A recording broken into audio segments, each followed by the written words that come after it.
Ke ndjerë ndonjëherë se lutjet e tua po godasin tavanin, se sa më shumë kërkon, aq më shumë dyer të mbyllen, se Zoti hesht pikërisht kur ke nevojë për të më shumë, dhe në mes të kësaj heshtjeje, vetmia bëhet kaq e rëndë sa ndihet si braktisje. Por sot, Zoti dëshiron të të zbulojë një të vërtetë që do të ndryshojë gjithçka.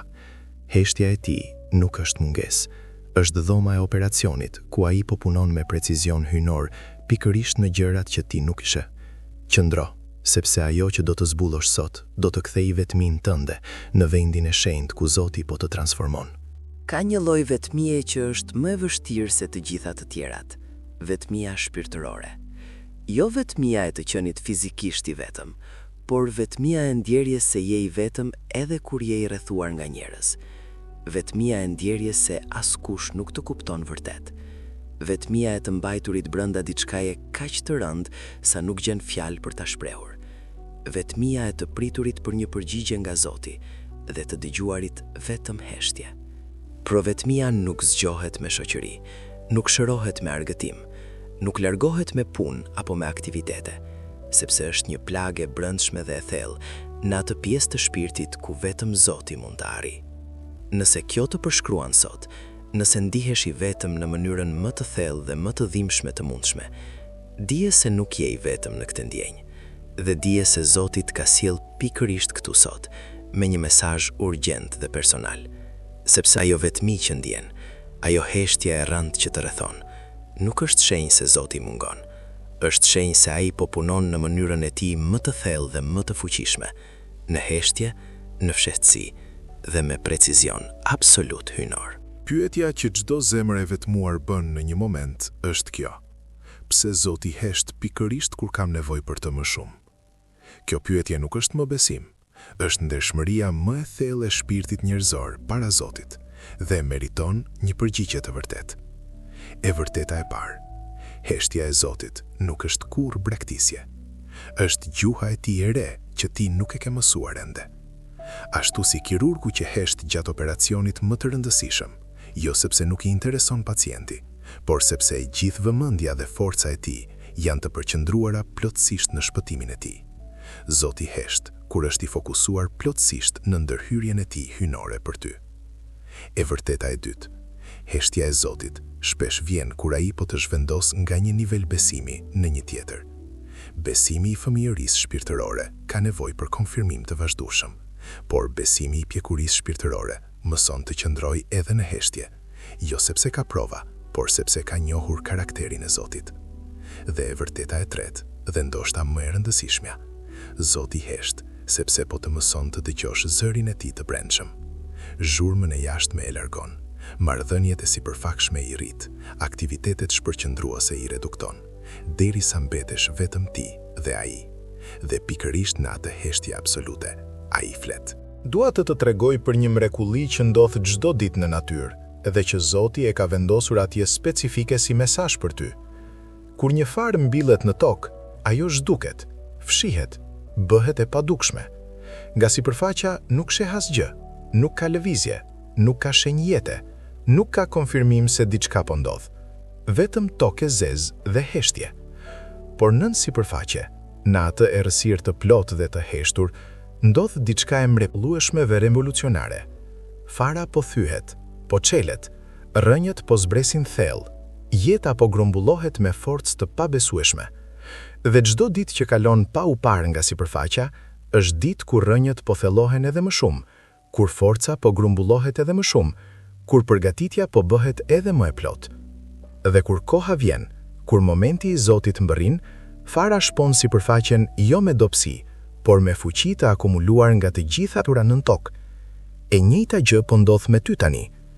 Ajo heshtje që ndjen, ajo errësirë që të rrethon, ajo ndjenjë se asgjë nuk po lëviz, është saktësisht periudha kur Zoti po thellohet rrënjët e tua, po grumbullon forcën tënde dhe po të përgatit për shpimin e sipërfaqes me fuqi të mrekullueshme. Tani që ke kuptuar se heshtja e Zotit nuk është braktisje, pyetja e natyrshme është kja: çfarë saktësisht po bën Zoti gjatë kësaj heshtjeje?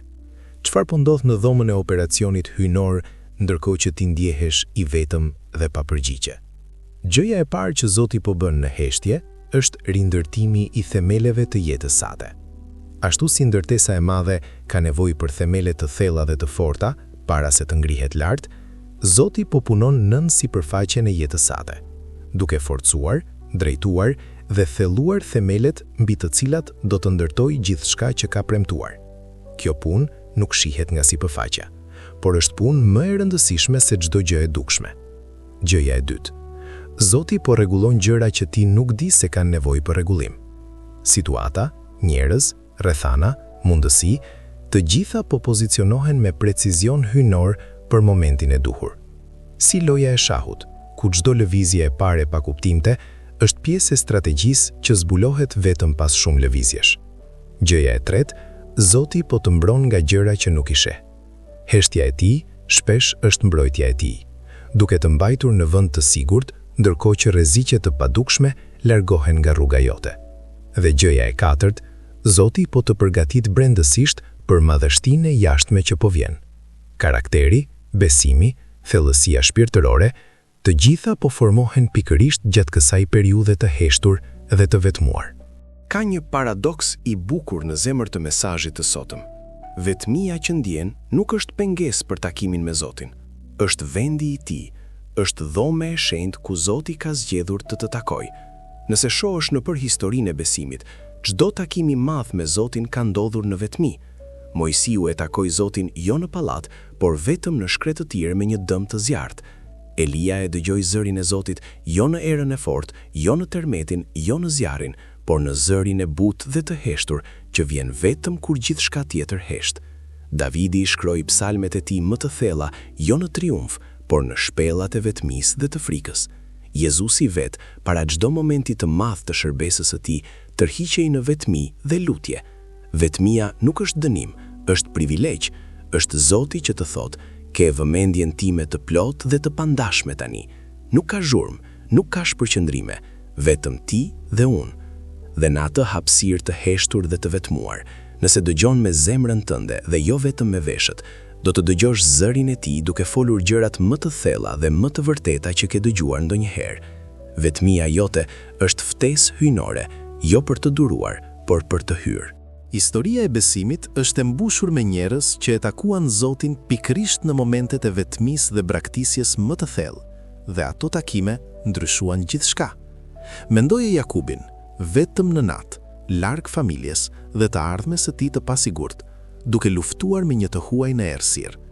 Vetmia e tij qasti dukej si pikë e fundit, por ishte pikërisht aty ku Zoti erdhi personalisht, luftoi me të dhe e bekoi me një emër të ri dhe një destini të ri. Mendoje Josifinën, e hedhur në grop nga vëllezrit e saj, e shitur si sklav, e burgosur padrejtësisht. Çdo fazë e vetmisë së tij dukej si fund absolut, por çdo fazë e vetmisë ishte dhoma ku Zoti po e formonte dhe po e përgatiste për fronin e Egjiptit. Mendoje Davidin, të arratisur në shpella, të ndjekur nga armiqt, të braktisur nga shumë. Dhe pikërisht aty, në ato shpella të vetmisë dhe frikës, ai shkroi psalmet që kanë ngushëlluar zemra njerëzore për 3000 vjet. Vetmia e tij u bë trashëgimia e tij. Dhe çdo njeri i madh në histori ka një shpellë të vetmisë në jetëshkrimin e tij. Pikërisht atë periudhë kur Zoti punoi më thellë, formoi më plotësisht dhe përgatiti më plotësisht për gjithçka që pasoi. Tani që ke kuptuar se vetmia është dhoma e takimit me Zotin, pyetja praktike është kjo: si ta dëgjosh atë zë të butë dhe të heshtur të tij në mes të heshtjes? Si të kalosh nga ndjerja e braktisjes në përjetimin e pranisë së tij?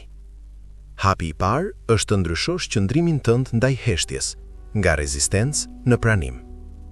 Shumica prej nesh luftojmë kundër heshtjes, e mbushim me zhurmë, me ekrane, me aktivitete, sepse heshtja na bën të ndjehemi të shqetësuar.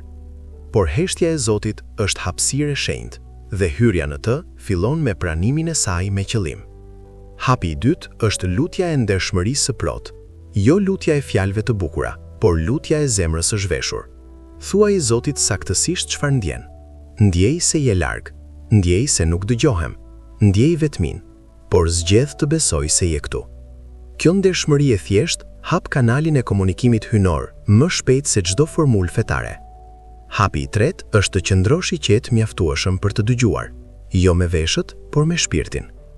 Zëri i Zotit shpesh vjen si një mendim i qetë dhe i thellë, si një ndjenje brendshme e qetësisë, si një fjali nga shkrimi që ndriçon papritur, si paqja që kalon çdo kuptim njerëzor. Dhe hapi i katërt, beso çfarë dëgjon. Beso i zërit të brendshëm që hesht dhe ngushëllon dhe drejton, edhe kur nuk mund ta provosh me logjik. Zoti nuk të ka lënë pa fjalë specifike për momentet e vetmisë dhe heshtjes, ka premtime të shkruara me autoritetin e tij të pafundme, pikërisht për zemrat që ndihen të vetmuara dhe të braktisuara. Premtimi i parë dhe më i fuqishëm, nuk do të lë dhe nuk do të braktis kurrë, jo ndonjëherë, jo zakonisht, por kurrë. Ky kurrë absolut përfshin edhe natën më të errët të vetmisë sate, edhe momentin kur ndihesh më larg Zotit, edhe heshtjen që duket e padurueshme. Premtimi i dytë, unë jam me ju gjithë ditët, deri në mbarimin e botës, jo vetëm ditët e mira, jo vetëm ditët e triumfit, por gjithë ditët, përfshirë sot, përfshirë këtë moment të vetmisë.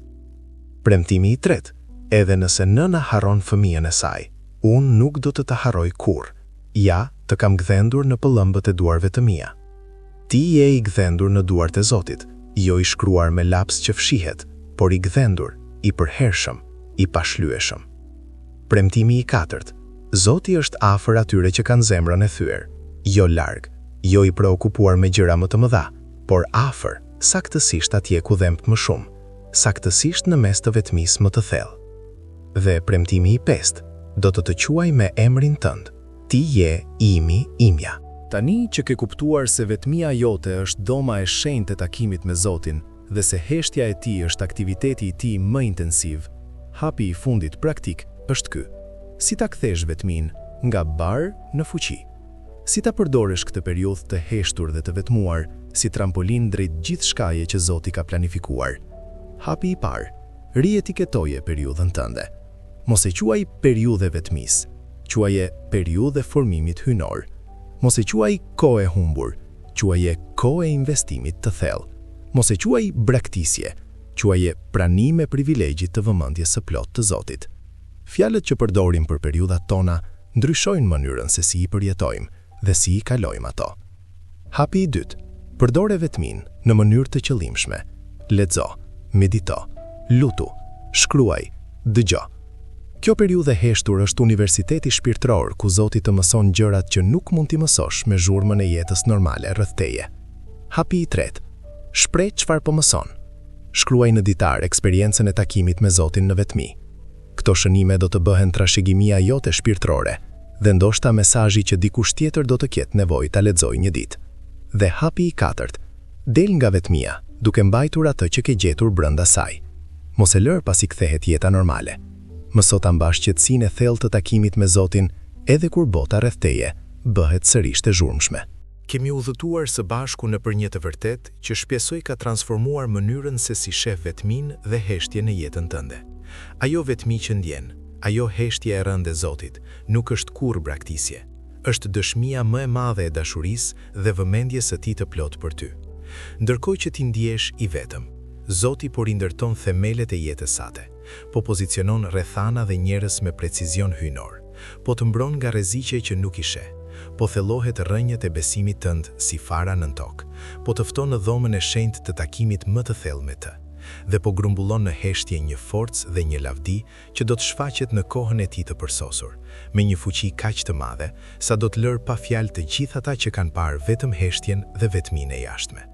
Çdo profet kishte shkretëtirën e tij, çdo mbret kishte shpellën e tij, çdo apostull kishte izolimin e tij, dhe çdo njeri i madh i besimit ka pasur periudhën e tij të heshtjes dhe vetmisë, pikërisht atë periudhë kur Zoti punoi më thellë dhe përgatiti më plotësisht. Ti je në shoqërinë e mirë, ti je në procesin e duhur, ti je pikërisht aty ku duhet të jesh. Sot dua të të lëm me një lutje të thjeshtë por të fuqishme. Vëre dorën mbi zemër, tani, dhe thuaj Zotit: O Zot, zgjedh të besoj se je këtu, edhe kur nuk të ndjej. Zgjedh të besoj se po punon, edhe kur nuk shoh. Zgjedh ta pranoj vetmin time si dhomën time të shenjtë të takimit me ty, dhe zgjedh të pres me besim dhe qetësi gjithçka që po përgatit në heshtjen tënde të shenjtë. Nëse kjo video preku zemrën tënde sot, shkruaj në komente Zoti është këtu dhe tregom sa kohë ke ndjer këtë vetmi dhe heshtje. Dua ta di dhe dua të lutemi së bashku. Ndaje këtë video me dikë që ndjen se Zoti e ka braktisur, sepse ndoshta ky mesazh është pikërisht drita që ai person ka nevojë sot, në errësirën e tij. Abonohu dhe aktivizoj njoftimet, sepse çdo javë kemi mesazhe të reja që mund të ndryshojnë jetën tënde. Dhe mbaj mend gjithmonë, kur Zoti hesht, nuk do të thotë se ka ndaluar, do të thotë se është duke punuar më fort se kurrë, në heshtje, në fshehtësi dhe me dashuri të pafundme për ty.